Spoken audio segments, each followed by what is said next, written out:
Welcome to the Did Nothing Wrong podcast, where we cut through the noise and help you make sense of the chaotic information space around us. I'm Griff Somke. On this episode, I sit down with journalist and Tim Pool expert Robert Silverman to discuss the recently discovered Russian scheme to funnel large piles of cash to right-wing influencers, as well as the absolutely massive amounts of money flowing into these people from domestic sources, and what we can do about it. Stick around. This is a crusade. This is a holy war against the deep state. Where are the dictators? Where are the strong men? Donald Trump is our instrument for retribution. I'm going to fight for Christians. I'm going to fight for white people. They have the Great Reset. We have the Great Awakening. And why shouldn't I root for Russia? Because I am. I want to see these people go through misery because of their grooming against our children. After the assailant entered the home asking, "Where's Nancy? Where's Nancy?"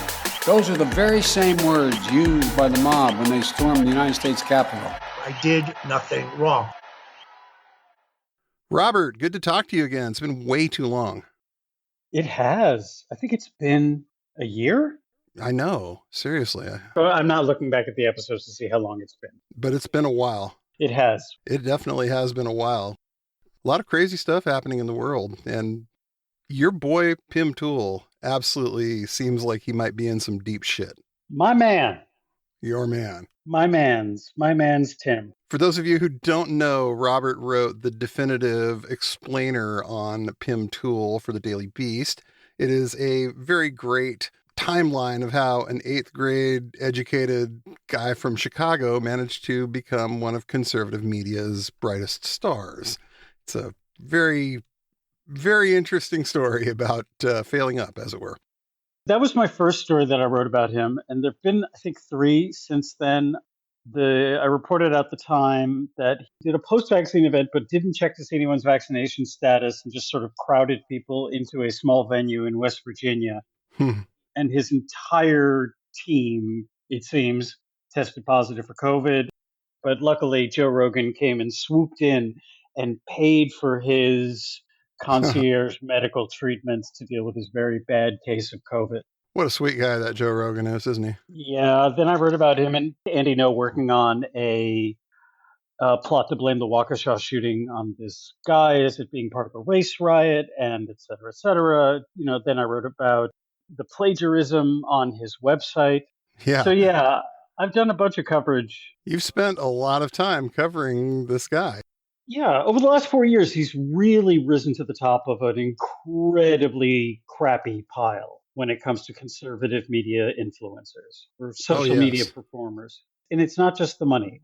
Political figures now view an appearance on Tim Pool's evening show as a necessary stop on the campaign trail.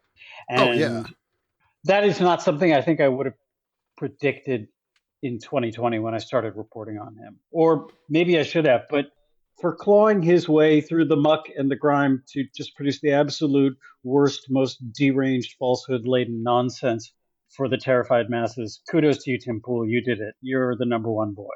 You are the king shit of Turd Mountain, as they say. It's been a pretty impressive rise for you. Right. And to top it all off, it turns out that he was getting money from a foreign government to push these particular views. And in fact, the foreign government was Russia. Isn't that something? Isn't that something? It was only last week, by the way. It feels like a lifetime ago that we learned this, but it was only last week. And my jaw dropped to the floor. And I said to myself, well, that's both totally shocking and entirely predictable. Mm-hmm. Uh-huh. It was the kind of thing that you saw it and you read in the article. There was a big press conference. Merrick Garland got up and they indicted a couple of Russians, Konstantin Kalishnikov and Elena Afanasieva. Let's just call them Boris and Natasha. Yeah, Boris and Natasha. These two are RT employees. They worked with Lauren Chen from Roaming Millennial and her husband to set up a shell company that would then employ conservative influencers and pay them absolutely obscene sums of money for exclusive content. And it was the kind of thing that seemed to have been set up so you could know as little or as much about it as you wanted to. And Tim Pool didn't seem to want to know much. Well, here's the thing I think fascinating. Like, yes, obviously, when the front man that Boris and Natasha put up, Edward Gregorian with two N's in his last name, the very real sounding Edward Gregorian. He was Belgian. He was supposed to be Belgian. Yes. You don't know him. Very, very famous. Sent out this flyer to Dave Rubin, allegedly, I don't know, dingus number one in this scheme, who had some questions. Credit to you, Dave, for having questions about this threadbare resume for a person who can afford to write $100,000 weekly checks, but doesn't really show up on a Google search. Good for you, man. Good for you, little man. Right. He had some questions. Way to go. And they sent him this photoshopped, I don't know what you want to call it, a mailer, some poor person in whatever the latest iteration of the Russian IRA cobbled together this thing. And the only thing Dave Rubin had a problem with is they plucked the American phrase, works towards social justice causes. And he went, I see a bit of a red flag here. Yeah, the rest of it was fine, just social justice. But wait a second, this guy sounds woke. Why would he give me money? But then he thought about it a little harder, and he checked his checking account balance. He counted the number of zeros and said, yeah, okay, that makes sense. Leroy Jenkins, and just signed it. That's right. There we go. I guess we could overlook this minor disagreement because, we're trying to reach across the aisle here. And boy, that's a lot of money. That's a lot of money he's trying to pay us. In their defense. In defense of Poole and plagiarism, Benny Johnson and Lauren Southern. Noted friend of Identity Europa and rider of boats to throw signal flares at migrants. Like, in fairness to all of them, this was not an obscene amount of money in their world. This is not the kind of thing where someone would go, $100,000 for one YouTube show? That's insane. What's really going on here? That's the kind of money that you're talking about in conservative media. And no, it's not all coming from foreign intelligence agencies running a PSYOP. No. I mean, the Mercers, Harlan Crow, like, all of your favorites. It's the U-Lines. It's the, what's his name? Richard, who has a fiefdom in Pittsburgh. Richard, I forgot his name. Mellon Scaife. Mellon Scaife, yeah. Yeah, that guy. It's the Tanton family network dating back decades. Oh, it's a deep cut. That's a deep cut. Right. Yeah, I know. We're getting some deep cuts in this. It is the disparity of wealth in America has created a class of incredibly bored people, both in your bigger cities and in your flyover states, with more money than they know what to do with and a certain sense of rage about everything. And their ability to just shovel fistfuls of money into the pockets of dinguses number 1 through 5. Absolutely. And that's the kind of thing, granted, like Poole had talked a lot in the weeks before the Justice Department made the indictment public about how he has gotten offers from various companies. The Daily Wire and he were in sort of very vague negotiations for a while. I would not be surprised if Rumble had tried to poach him to work exclusively there. Mm-hmm. But when Poole talked on air about what it would take for him to, let someone else take over the larger operation and he would just do his thing, he quoted numbers along those lines. He said, I think it was either 50 or 100 million is the value that he put on his companies. And he's probably not wrong, sadly. I mean, that's what the market will bear. So we're living in a capitalist society, man. That means he's right. It does. I'm not gonna crunch the numbers at the moment, but if you want to multiply $100,000 times one episode versus the number of episodes he puts out, yeah, it might be in that range. So I get why he didn't blanch or didn't think it was necessary to say, I should really figure out who's paying me. Yeah, that definitely struck me as insane, but then you look at it and you realize that some of these people are cashing checks like that. No. given the reality of the world that they operate in, no, that was not an entirely indispensable decision. Right. There were a lot of group chats that got really lit up when that news dropped last week. I was texting all afternoon. I mean, speaking on a personal note, I spent more time and effort that day working on a fairly detailed response to an editor about a story that I'm working on to send back to them. I spent the entirety of the day working with a co-author I'm working on something with to answer some questions they had, to lay an argument about why the story is important, about the direction we wanted to go. There were some tricky things. We felt we had to phrase it a certain way. As always, when you are dealing with, people at a publication for which you are not an employee and you're pitching a freelance story, you don't know the person that well, so you have to really mind your P's and Q's and present the best face forward, right? Normal business stuff. But we spent the whole day leading up to that news on that. And I am sorry, that is more effort than Tim put into recording one episode of his show, because he doesn't prepare for the show. He has said as much. He has said outright, I do not bother to learn about the past ideas, political backgrounds, and histories of my guests. They did this when he brought on one of many white nationalists who've graced his presence.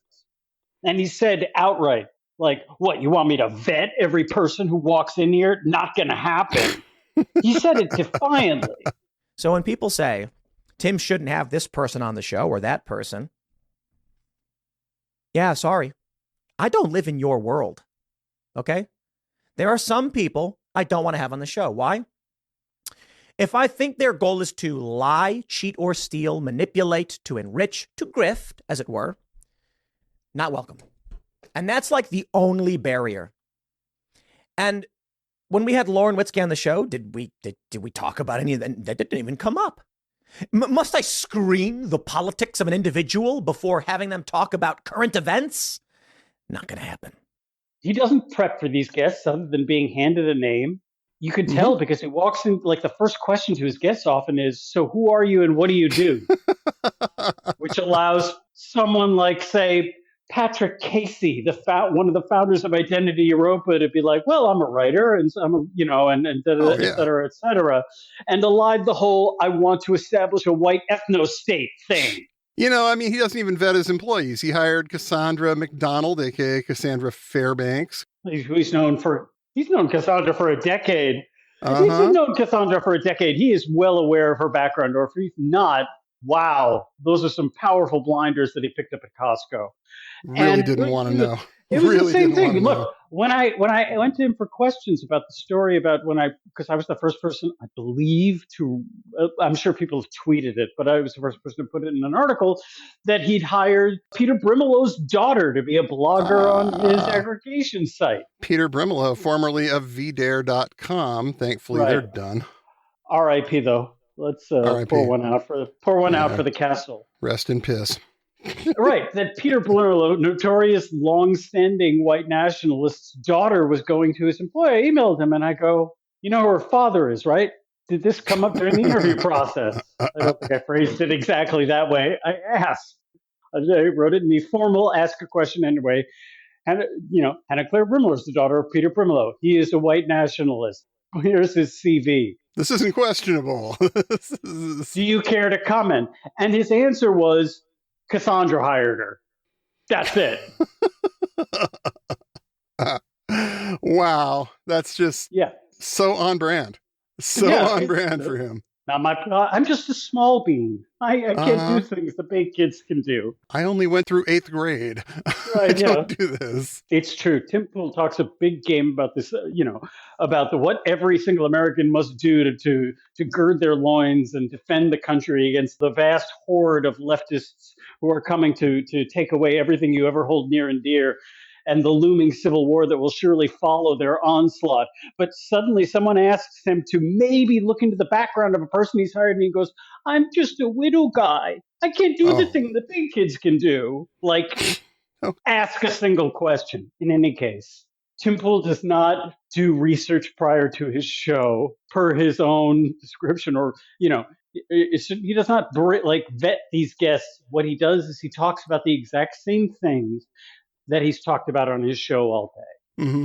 And he would like you to know that the FBI wants to interview him because he is the victim of a crime. Right. He's the victim of a crime. In any case, the point I was making about all this is that I received $0 for the work that I did towards the story. In fact, by the letter of the law, I lost money, and Tim Pool was handed a $100,000 check for sitting down with, say, Richard Spencer or Patrick Casey, which he did, by the way. Richard Spencer was on one of the shows that the Russians allegedly paid for. Wow. Yeah, that was his comment also. It's like, we don't talk about politics. I don't know the Russians would want to pay for this. We talk about the video games and culture. Like, no, you host white nationalists and give them an access to your incredibly large in conservative spheres audience. That's what you do. Own it, my guy. In any case, I was a little mad. And for all the people who, whenever I write something about these people, go, you're just jealous.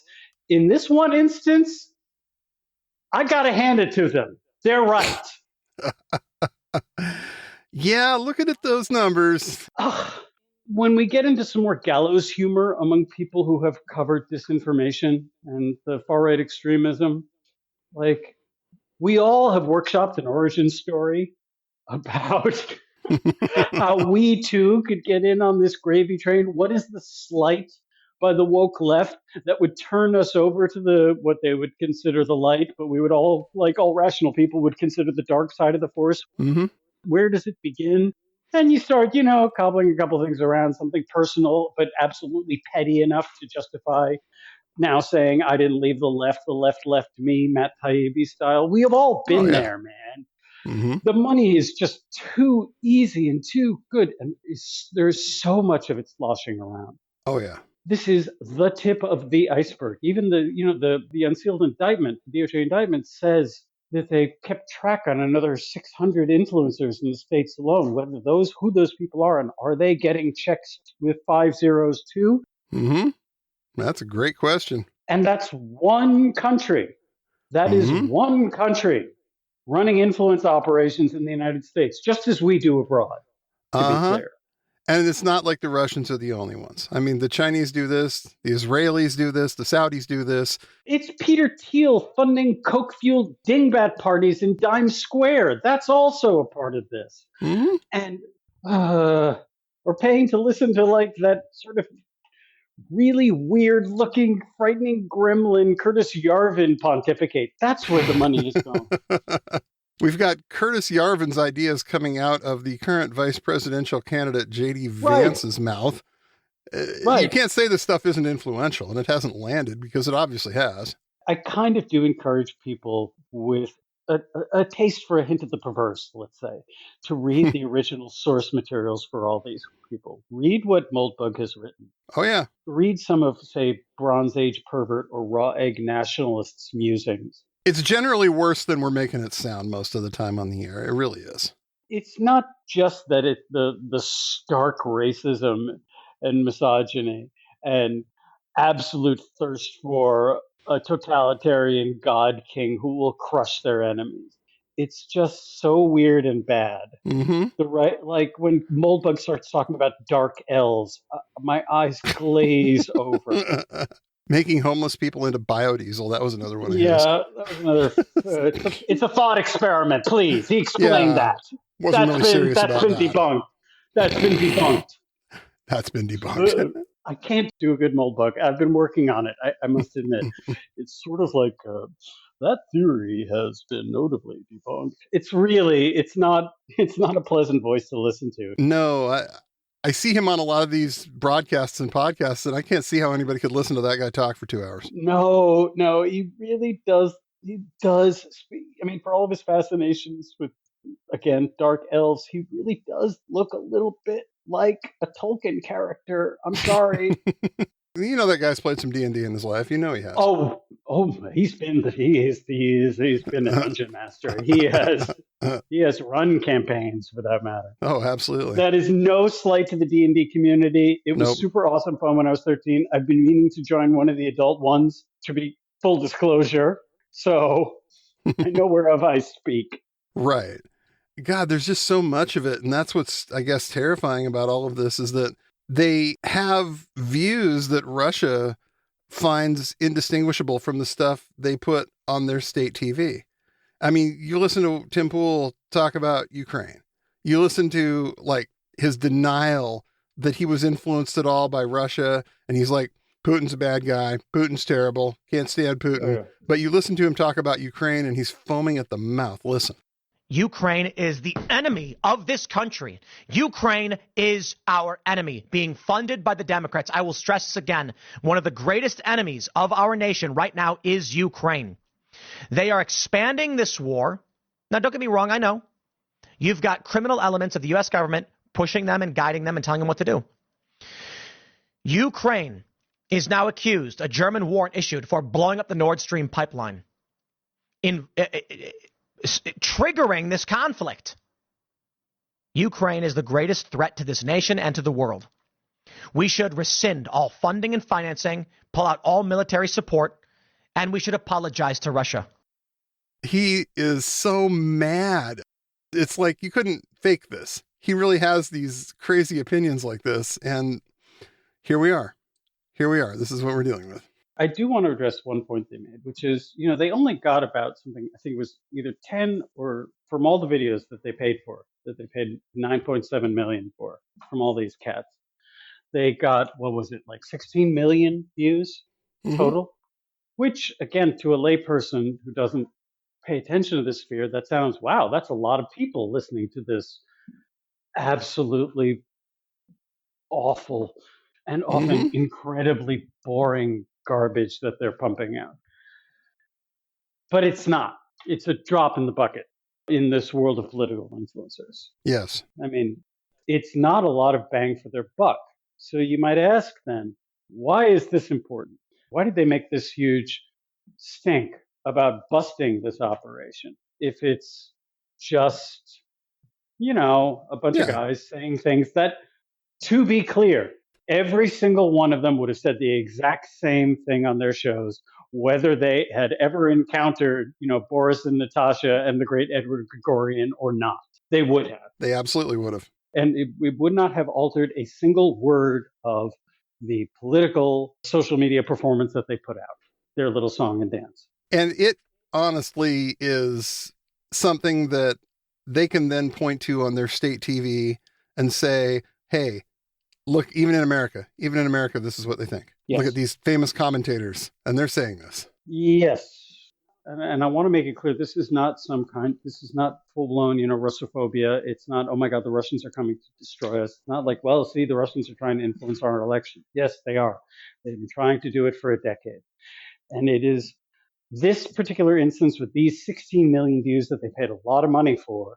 It is just a drop in the bucket in the huge amounts of money worldwide that are being directed towards creating far-right governments and oppressive regimes. It is a data point. Yeah. And it's an important data point. It is not the whole ballgame. It doesn't mean if Harris loses, it's because the Russians paid Tim Pool to sit on a beanbag and have a friendly chat with Richard Spencer. No. It isn't. But directionally, it's another data point in what we're dealing with for the last 10 years, which is, I think, and I'm going to absolutely steal a line from the researcher Brooke Binkowski, it's a global far-right power grab. Mm-hmm. It absolutely is. And it's, like I said, just got to be credible enough to look, if you're not paying that much attention to American news, like these people are famous and these people are huge thought leader influencer types. Right. Look, we spent the last 3 days hearing this racist, like truly 1920s style gutter racism nonsense about Haitian immigrants eating cats. Mm-hmm. That's what we've gotten for 3 days, to the point where it made it into the mouth of their chosen presidential candidate. Good job. And then some people did some digging and figured out where that came from. Kate Ross, another researcher, she tracked it down, and it turns out that the guy that said that was a member of the Nazi group Blood Tribe. Yeah, right. Drake Barentz. Right. Guy gets up at a town meeting in Springfield, tells everybody his name is Nathaniel Higgers, and he starts talking about this. Yes, the Alex Stein maneuver. Show up Yes. at a community meeting of some kind and create some funny racist content. And then it goes viral to the point where Trump mentions it in the debate. Right. Tim Pool's role in this ecosystem is to put out a video that says, like, immigrants eating cats in the Uber driver sucked me off YouTube thumbnail font format. Yes. And then to sort of detail the allegations, be like, that's wild. I mean, I don't know. It hasn't been confirmed. Like, he'll scream about it for 2 minutes, and then he goes, well, this story, I don't know. We haven't gotten confirmation. All we've heard is some people claiming, and da-da-da-da-da. And he sort of spends like a good 30 seconds backtracking, giving himself some kind of plausible deniability. But anyone who it's, again, only weirdos who watch entire Tim Pool videos and try to parse what he's actually doing. For the vast majority of people, it's yet another, again, drop in a bucket of the scary brown people are coming to take my pets. Right. And it's just wash, rinse, repeat. It's the reason why this stuff works is because they repeat it and they repeat it and they repeat it. It got to the point where even Eric Erickson, son of Eric, had a moment of clarity last night where he's all caps tweeting and going, you idiots. You spent 3 days pushing this swill and now he said it. Congratulations. He's getting extremely mad about Trump's performance, which, if you were listening to the words, only makes sense for anyone so steeped in MAGA lore. Like, most of it, you go, what are you? For most people, and again, this is the air where so many of people in this world, in our world, breathe. But to other people, you have to be like, wait, what? What are you even talking about? Yeah. It's not an actual sentence that Trump is saying at this point. All he's doing is stringing together Truth Social posts. Like, he can't have a thought that's longer than a Truth Social post. And that Truth Social post requires an entire backlog of information that most people don't have. And as somebody said yesterday, it's like she's trying to debate Cat Turd. Yeah, she is. It's like Cat Turd has entered the debate, and this is who you're arguing with now. The collective id of Truth Social and 4chan that just has turned out to be this thing that most average people cannot even understand unless they've seen all the previous movies in the series. I'm going to refer back to an article that Alex Perrine wrote in 2017 for Splinter. This was when, Trump would live tweet Fox News during executive hours of his presidency. What Perrine said was that the way that the Republican Party used to work is that its representatives and the elite of the GOP all knew exactly what reality was. Right. Dick Cheney knew. These people were people who were thoroughly briefed on this, or they read the New York Times and the Wall Street Journal, and they had the ability to have a grasp of reality. Right. Now, unfortunately, the things that they wanted to do were not appealing to most people. So what they had to do was take a toxic garbage hose and spew complete nonsense into the mouths of their constituents. They themselves, though, did know what reality is. The problem is, all of the people who got the toxic garbage hose shoved down their throats are now old enough to be running for office. You're Marjorie's Taylor Greene. You're Lawrence Boebert. You're Max Gaetz. All of those people put the toxic garbage hose up to their own mouths and don't really know what is true anymore. No. It almost doesn't even matter to them at this point. Right. This is their truth, as it gets said. We are in the post-truth reality. Yes. And so that's why you get Trump just, I think he only got to Hunter Biden for a little bit there, but I knew Hunter Biden was going to show up at a certain point. Oh, of course. And screaming about the Bidens being bribed from China. And it's like, you are just reading 4chan posts, my man. You are not connected to the real world. You are reading people's fantasies and message board trolling. It's not connected to the real world anymore. So that's a big problem. And that's what the Russians were paying for. And any scholar of totalitarian governments will tell you that the problem with misinformation isn't that people necessarily believe things that aren't true. Like the core supporters of the party the fanatics, Mm-hmm. the people who scream about God and Emperor Trump, the people who are now making these eye-gouging worthy AI depictions of Trump. All of those people, that's not who you're trying to impact because you've got them. They're on your side. The people you're trying to impact are the majority who don't really have time in their day to figure out what is true and what isn't when it requires a ton of work. And that is not a criticism. People lead busy lives. They have jobs. They have families. They have all kinds of things. And learning about really delving into this stuff, it's just not possible, which is why we create things like institutions, which we generally trust to say what is true. That is something that society came up with. We live in a society, by the way. Yeah, we do. We live in a society. The point of all this Russian-made disinfo is to say to those people, well, here I have one person screaming about, again, brown people devouring Fluffy. And here, on the other hand, I have people screaming, this is racist garbage. This is just too much work for me. I'm out. That's the goal. And that's the project that Tim Pool has been a part of going back 8 years. Yes. Yes. It just has to get people to check out. It really does. It's not about getting the vast majority of people to believe it. It's about getting them to believe there's no such thing as truth. There's no such thing as truth. And if there is, it requires too much effort on my part to figure it out, and that I have to defend it, and then things change and blah, blah, blah. I can't. I don't have the time. I'm going to pull the lever this way or not, or I'm not even going to show. Go do what you want. It doesn't affect me. And it's effective. It really is. Over a long enough timeline, it is effective at developing a completely benumbed and deadened population. Mm-hmm. And once you've got that, you can do anything to them because a person who's asleep can't say no. Yeah.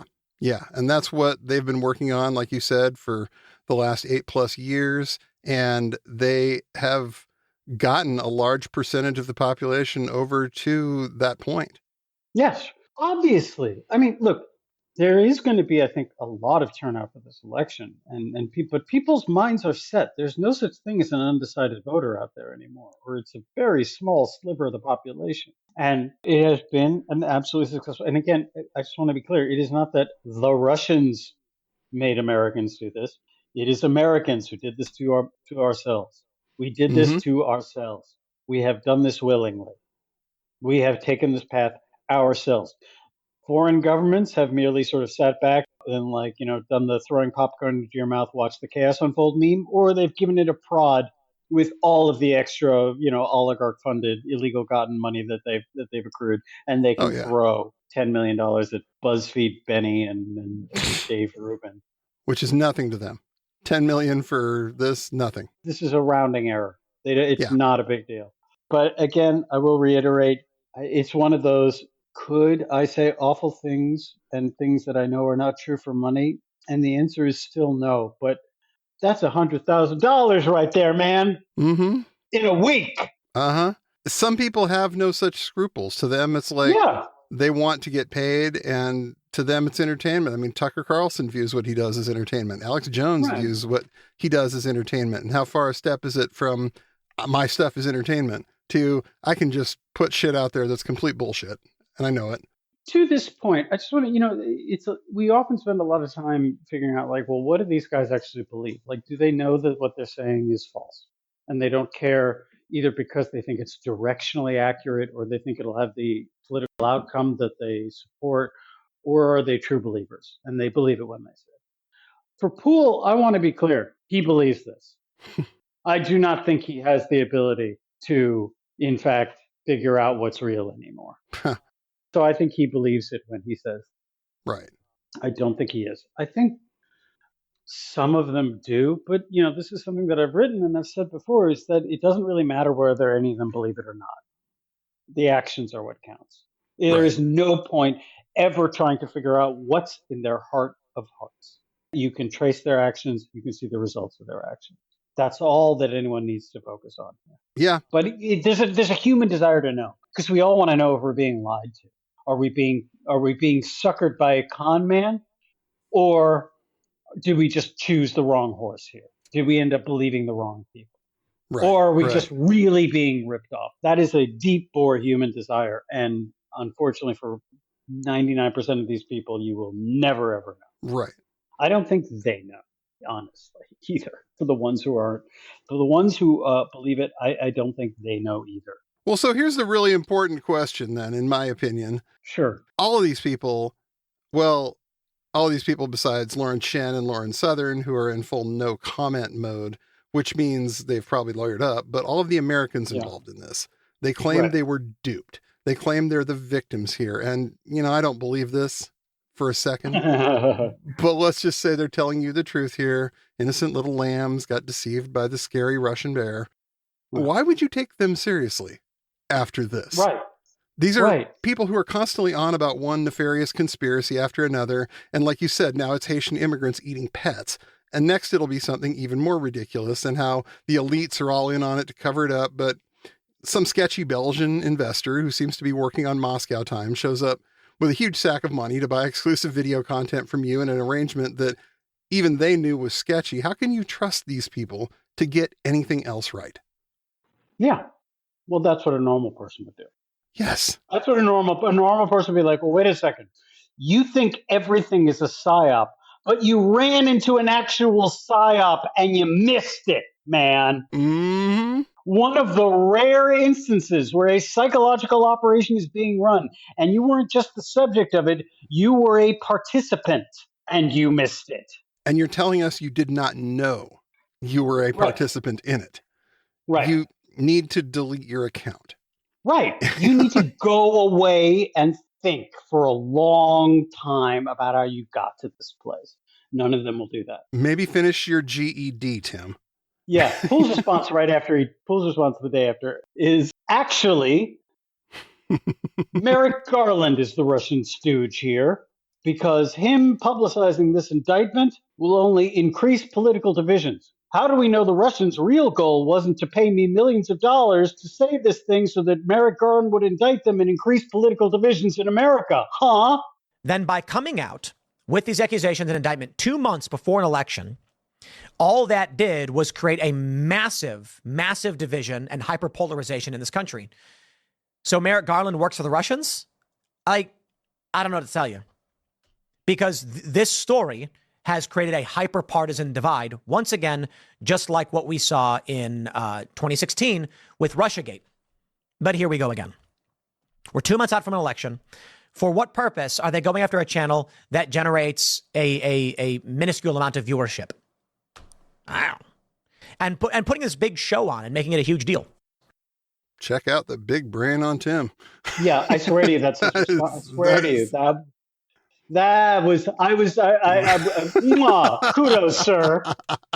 I mean, first he tries to say it's a leak, and it's weird because the DOJ doesn't generally leak things at press conferences in front of everybody with the attorney general there to explain it all, but call it that. Okay, yeah, oh no. It's hysterically funny just how much spin these guys are trying for. The flop sweat, man. That's the thing that makes me think, well, okay, they know that they're lying to everybody. They know that that their job is bullshit salesman.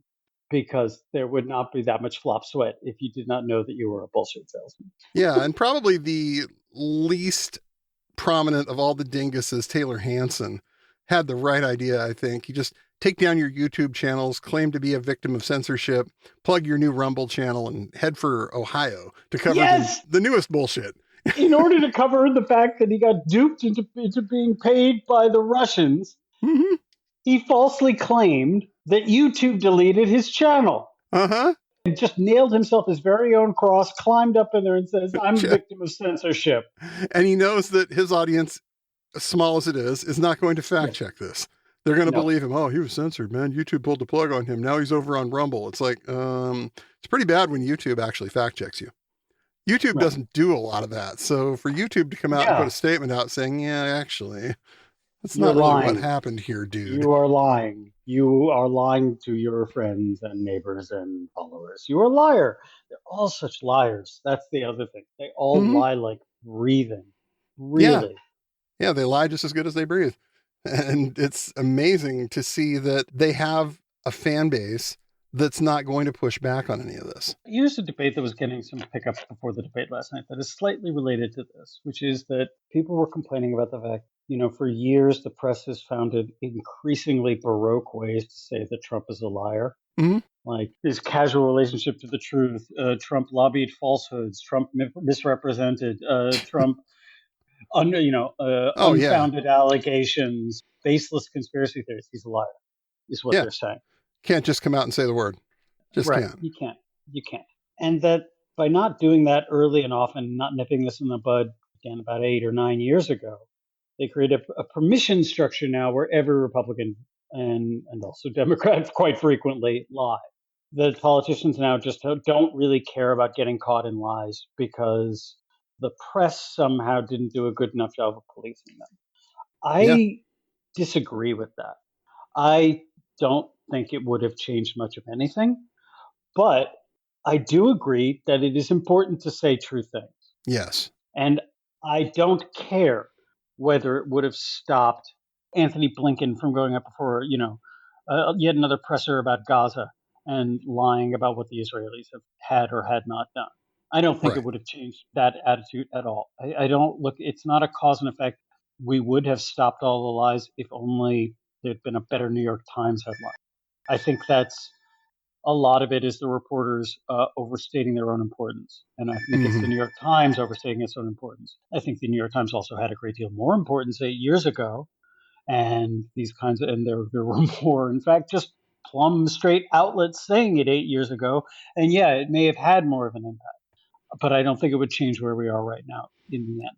I do think, though, they should say it because it's true. Yeah.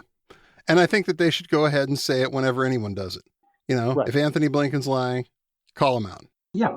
If Donald Trump's lying, call him out. If JD Vance is lying, call him out. This is something that we've seen how effective it can be. I think a good percentage of why Harris has been seen as a somewhat refreshing candidate is because she's not pulling any punches on that. She called him a liar straight up, and she kept calling him a liar. And people are like, well, finally, somebody's saying it. Yes, it was very relieving. That was why the whole weird accusation took hold. Because for 8 years, people have wanted to say, what the hell is going on with these freakazoids? And hearing someone finally voice a true thing out loud is liberating and joy inspiring. Yeah. It's not you. These people are really weird.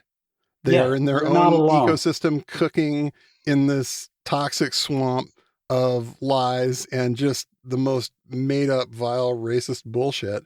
You're not alone in thinking that's weird. There's a really funny thing that I've also wanted to bring up. This was in a show that Poole did yesterday. He was talking about his time at Vice Infusion, which I reported on in my first story. And he said, he was talking about how the liberal media conspires to lie to you, which it's been his bugaboo for a while. It's the mainstream press does not depict the world the way that I would like. There are in times, in fact, they publish things that are not true. Poole is absolutely 100% in the wrong. But here's his reason. He goes, it's not like they're paying journalists to say, the deep state is paying journalists to say what they want them to say. It's just that people in positions of power are installed and they hire people. And I was like sitting there watching him go this. I was like, he goes, they hire people who they know already will agree with them. So they don't need to give them marching orders. That's how it all works, he said. I'm sitting there going, that's what happened to you with the Russians when you allegedly inadvertently committed some light treason, Tim. We understand that you would say these things anyway. That's how it works, dude. Yeah. You understand it over here. You're so close. You're so close to getting it. He's this close to getting it. It's amazing. Yeah. And, I keep thinking about a question that I have, because I try to be a hopeful person, is when is this fever going to break? And my black-pilled answer is, as long as the money is there, it never will. But my more optimistic side says there have been moments of great mass confusion and the impotence of oppressive totalitarian rules, and humanity has managed to slowly, begrudgingly, crawling inch by inch to have something called progress. Not enough, not fast enough, but there are dark times and people do manage to crawl their way out of it. I have no idea what the impetus will be, or what will change, or what material conditions will be altered, but I do believe that eventually that we're going to It'll take a generation or two, but we'll get out of it. We will, you know. And you've said before on this program, it's important for there to be a record of what the truth actually was as best we can tell it. Yeah. In times like these, for when people do crawl out of the wreckage and realize maybe a lot of what I thought I knew about the last several decades is not what I thought I knew. Well, yeah, I think about this as well. It's like, okay, you, Bob, this is the voice I have when I'm talking to myself. You, Bob, have some very clearly set ideas about the world. You believe with a good deal of fanaticism or an emotional energy and force of conviction that that the way you see the world is for the most part accurate, and that you strive to say true things. Okay, what if it turns out you're wrong, man, about fundamental things? What if it does? How easy would it be for you to let go of all that, to admit that you had been, in fact, contributing to confusion and inaccuracy and a wrong perception of the world? You, in fact, helped make the world a worse place. And it would be really, really hard. Yeah. It would be really, really honking hard. I'd like to think that I have the self-knowledge and the self-confidence to be able to say, yeah, I screwed up. I was wrong. I apologize. I'm going to change. But it's not easy.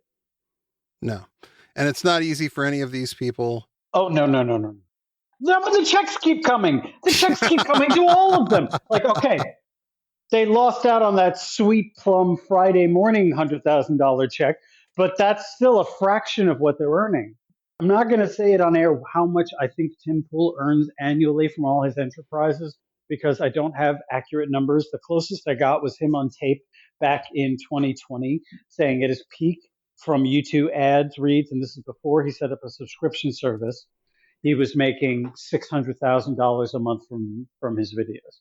And he has said he's got 30,000 subscribers at that time. I'm not sure how much it is now. And that those subscribers he was charging them $10 a month. So again, you do the math about how much this operation is earning, even leaving aside the 40 people he's got on salary. Yes. It's a lot. It's a staggering amount of money. So yeah, all of that money is still going into his pocketbook. And as long as that happens, keep the machine rolling. Keep the bullshit factory, pumping out black smoke. Mm-hmm. And it's not going to change until that gravy train dries up. I don't know how that gravy train dries up when you've got people, lots of domestic people that are pummeling money into this. There's no law that says that they can't do it. There's no reason that they can't do it. Mm-hmm. They have the First Amendment right to spew racist dreck, to lie, to get so utterly triggered by all of their fears. The only thing they have is the desire to blame all of their grievances on some other and scream that they're to blame constantly. Right. That is their First Amendment right. That is what we have established in the Constitution. They have a right to do that. Right. We figured this out with television and radio, that it is important to have institutions that are small c conservative, that do not let every single crank give them a megaphone where they can speak to 1 million people at once. And this is all relatively new technology. And I think, yes, the First Amendment is a vastly important and fundamental right. On the other hand, I don't think the founders envisioned a world in which the likes of Tim Pool and Benny Johnson could command an audience of millions and fill their head with nonsense. I don't think we said that collectively is a good thing. No. So we need to figure out a new way of approaching it. And it's not going to be easy. No, it is not going to be easy. But it's something we're going to have to do if we want to move past any of this and move forward as a society. We're going to have to stop letting ourselves believe this. Yeah, we're going to have to figure out, institutions are going to have to grow and figure out a way to regulate it. If you look at the first cars from the early 1900s, there often isn't a windshield. There's no emergency brake. There are no seatbelts. And that's the car that we're all driving right now. Yes. But it can still go 60 miles an hour somehow. And that is why we said to people, well, no, here's the speed limit. No, you have to wear a seatbelt. No, these cars need to not turn into a tin can if they're touched one. We insisted on all these things because we decided that curtailing some of these freedoms was in the end result a net good. So that's what we're going to have to figure out is a seatbelt for the digital age. Mm-hmm. And to make a more recent example that you and I probably both remember, when we were younger, you could find these people on TV, but it was generally on public access. Yes. You had... Look, man, if you start disparaging Squirt TV, we're going to have issues, okay? That was good. We had Goddess Kring out here, and Kurt Cobain Was Murdered was another show that was popular on Seattle public access for a long time. Richard Lee had hundreds of episodes about how Kurt Cobain was murdered. God bless him, wherever he's doing now. Those were the days. Yes, that was fun. That was fine. Yes, open up the airwaves for that. Mm-hmm. I agree. You know what? We're going to unplug the internet and we're bringing back cable access, folks. That's my platform. There you are. Cable access. Perfect. Thanks for listening to the Did Nothing Wrong podcast. If you want to hear more, you can find us on the web at didnothingwrongpod.com.